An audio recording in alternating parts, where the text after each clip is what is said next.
You know, the development in North Nevada actually came from Tom Cohn, his idea. I'm sure Kevin Roos, the day that I ever walked into his office and said, "Hey, what about this? What do you think? Can we do this?"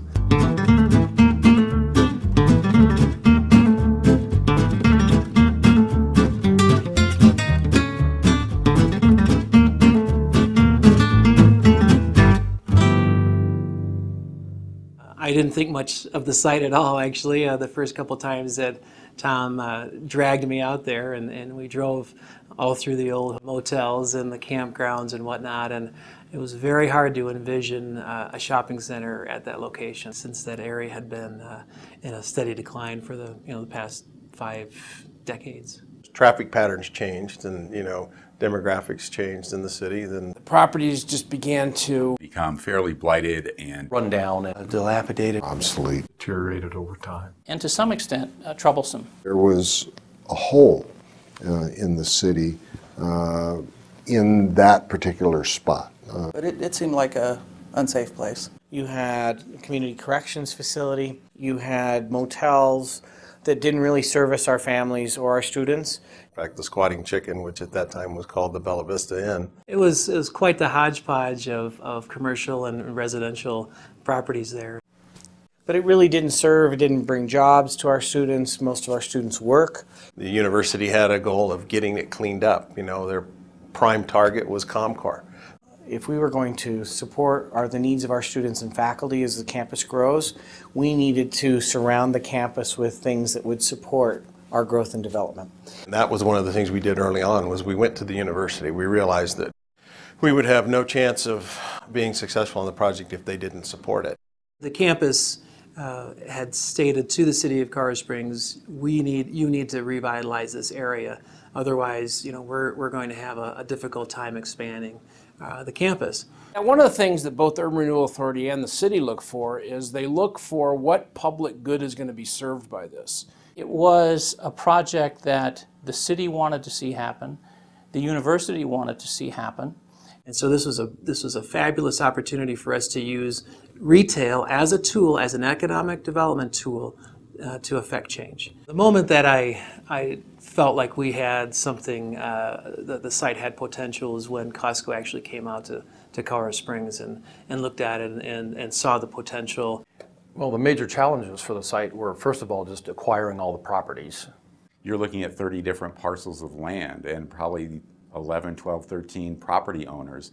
And each of those property owners had to be convinced to sell their property. So you've got to negotiate contracts with them. You have to have a simultaneous closing. It's not always as big a challenge as it was here, but it was a major challenge because there were so many loose ends that just had to be lined up in order to bring both the public and private financing to a successful conclusion. That was an occasion where everything could have collapsed on us, certainly. Well, my initial vision of the property, to be honest with you, was just to place a Costco there. I thought Costco, 15 acres, another 5 or 6 acres on top of that, a couple of pads, in and out, you're done. It's now 70 acres, and so the project grew on us. We put together a site plan that worked, and we started to see with Costco's presence there if there would be any additional retail interest. The university wanted to see that our shopping center isn't just your typical retail center where people come to shop at Costco or to have a dinner, but to go there and to see a small concert or see a movie or use our center as a trailhead. There was sort of a mixed reaction to the idea of doing a redevelopment on North Nevada. There were a number of faculty and students who were concerned about the presence of the big boxes and what those would have to do, the big box stores like the Costco, like the Lowe's. You absolutely cannot have a project unless you know that you're going to get, in this case, Costco's, Lowe's, the other users out there that produce the tax increments. I think the inspiration for University Village probably came from the surrounding views and the university. We started looking at, okay, what kind of architecture would we like to see? We looked at Pulpit Rock, we looked at the stone colors there, we looked at Garden of the Gods and the colors there, we looked at the university and the architecture that was already there. Our design process was a little bit unusual for this project and an overwhelming amount of details that we had to do. Cohesive, but yet have enough roof shapes and different forms. So we started with trace paper like this, and it evolves. So if I turn this, you'll see the evolution occur where the elevation gets more refined. It goes from that point where then we start talking about material and how material then relates to these objects as we compose the building. The fire department, the SWAT team, were able to do training before we demolished all the buildings. Well, certainly the fire department took great advantage. You know, they have to do training, and since we were going to be knocking buildings down, and we're in the process of doing it, they asked, would it be okay if we did some training here? We'd like to light a couple of your buildings on fire, and of course we'll control it all and everything will be fine. It was good for us and it was good for them, and actually it made you feel good to know that in the process of demolishing something, you were also doing some creation too, and what we were creating was a better equipped firefighters to, you know, service the community. The Urban Renewal Board and the city wanted that area cleaned up. The demolition package alone on this project was quite large.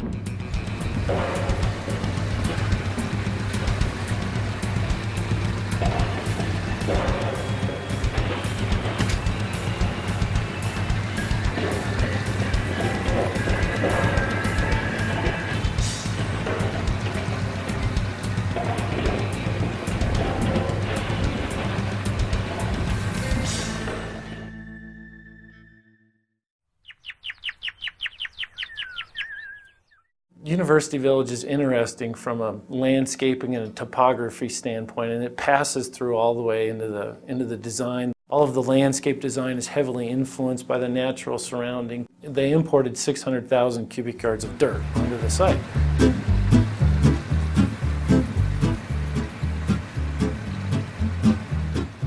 The university really wanted to have, as many ways as possible, an interconnection between their campus culture and our retail culture.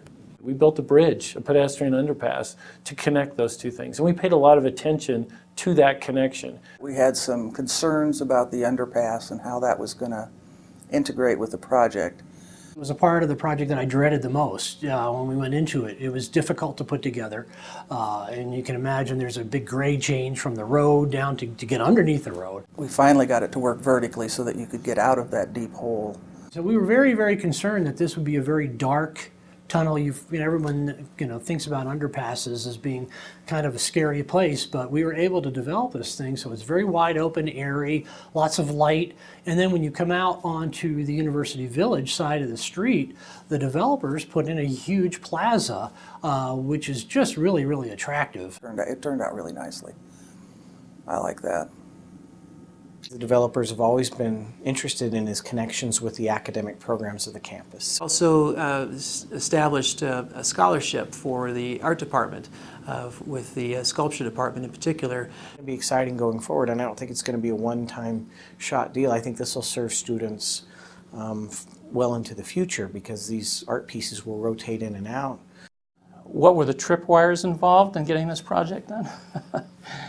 There are many times through the process where I thought, okay, this is it. We've gone as far as we can go. It's just not going to happen. We'd ask each other, well, is this the fatal blow? We're never going to get the bond sold because the city's embroiled in too much turmoil with Douglas Bruce and his initiative to roll back some of the sales tax.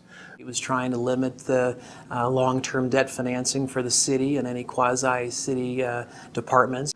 And many of these revitalization projects, almost without exception, cannot be accomplished without a public role and public financial participation and commitment, as well as the private participation. If you do too little, you don't fund enough, then the project it's not going to turn out the way you wanted it. It's not going to have enough funding to do the things that it was supposed to do or look the way it is and be attractive. There's an adage in commercial real estate that time kills deals. Because we would have time delays and contracts coming up, expiring, and it was a bit of a nightmare from time to time.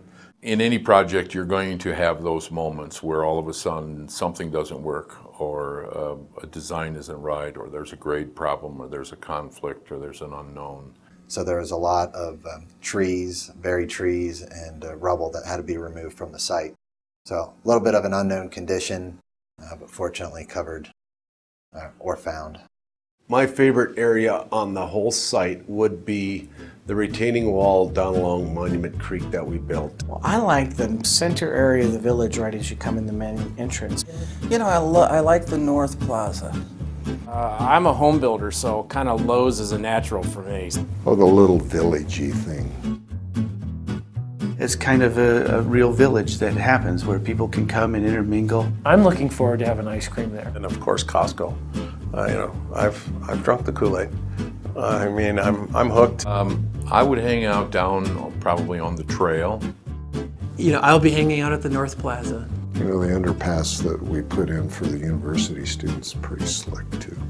There's a park, and it's a little heavily landscaped area with a path running through it and benches and picnic tables.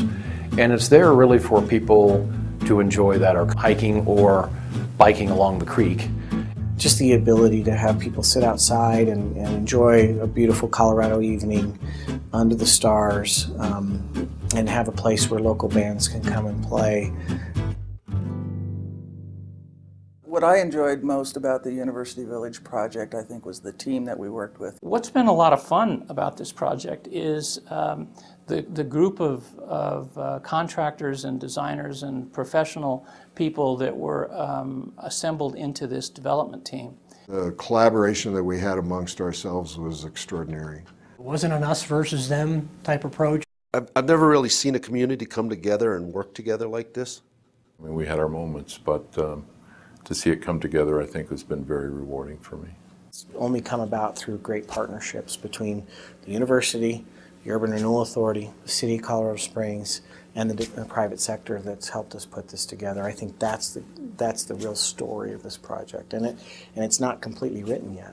Well, I think the University Village will have a positive impact on the city's future. If you think about the corridor and what it's going to mean for the campus in the future, it's just huge. It's going to set the stage, hopefully, for more developments over the next 20 years, both on and off the campus.